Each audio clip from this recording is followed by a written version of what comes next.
to ensure that war criminals are apprehended. Mr. Bildt, you said yesterday that if we didn't see progress on this matter in a very short time, then the board... Let me identify a few points from what is a detailed, precise and practical action plan for Bosnia for 1997. We are strengthening the International Police Task Force, both its resources and in its powers.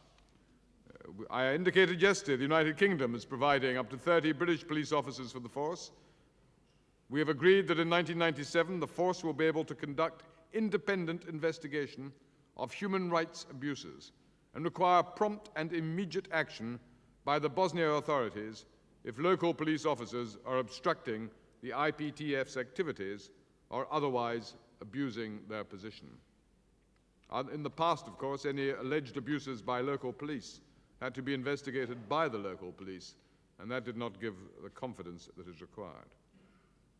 Dealing effectively with war crimes is an urgent moral and political requirement, and we are strengthening the International Criminal Tribunal, enhancing information sharing and information gathering so the tribunal has its own ability to identify the location and the circumstances of alleged war criminals, and that we hope will lead to improved opportunities for apprehension. The United Kingdom, along with others, will be sending additional help to the tribunal who will work in this area. I hope that others will match this commitment of new resources. We are also, in the agreement approved today, insisting on practical measures to increase freedom of movement in Bosnia and Herzegovina. The Bosnians have agreed to an integrated telephone system for Bosnia and Herzegovina. It's extraordinary that that does not exist. You cannot ring Pali from Sarajevo. That has been a political problem as well as a practical one. That has now been agreed that that will be changed. Common airspace, a single national car number plate system, a trivial point, but one also which is relevant to the reconstruction of a single country, a Bosnia-wide bus and rail services. These practical commitments add up to a trend, a direction, which is one that is important and which will be of significance to the lives of ordinary Bosnian people.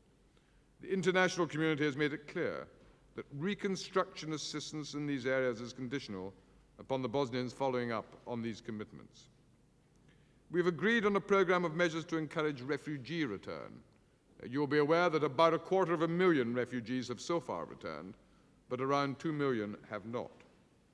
And we've mapped out a program for Bosnia and Herzegovina's economic regeneration, involving the construction of a market economy, a legal framework for budgets, and an IMF stabilization program.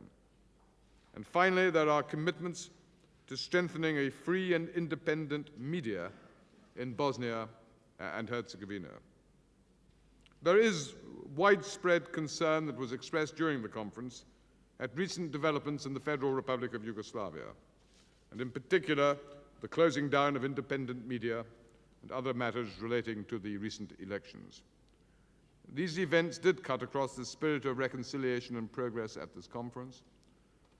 I spoke at length, as did others, to the Foreign Minister of the Federal Republic of Yugoslavia about these concerns, and he will take back to Belgrade a clear message about the views of the international community.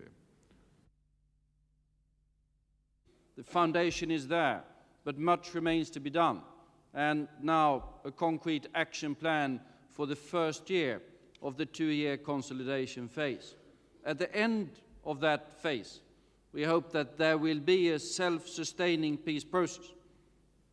In political terms, reconciliation. In economic terms, based on economic reforms, humanitarian, with most of the refugees having come back to the places of their origin or where they intend or choose to go. So it is a record of gradual progress towards peace and stability in the region. As the Foreign Secretary said, the situation in Serbia has been the cause of both public comments and private discussions, and most particularly, although not only, the B-92 situation. And Foreign Minister Milutinovic just assured me that he's virtually assured me that B-92 will be back on the air as soon as some problems, whatever those were, had been sorted out. I said, fine, but I'd like to see it, or more precise, I'd like to hear it before I'm going to say anything positive about it. But the fact that they have felt the pressure and they feel that they'll have to change track is, as such, good. But as said, we need to hear it before we believe it.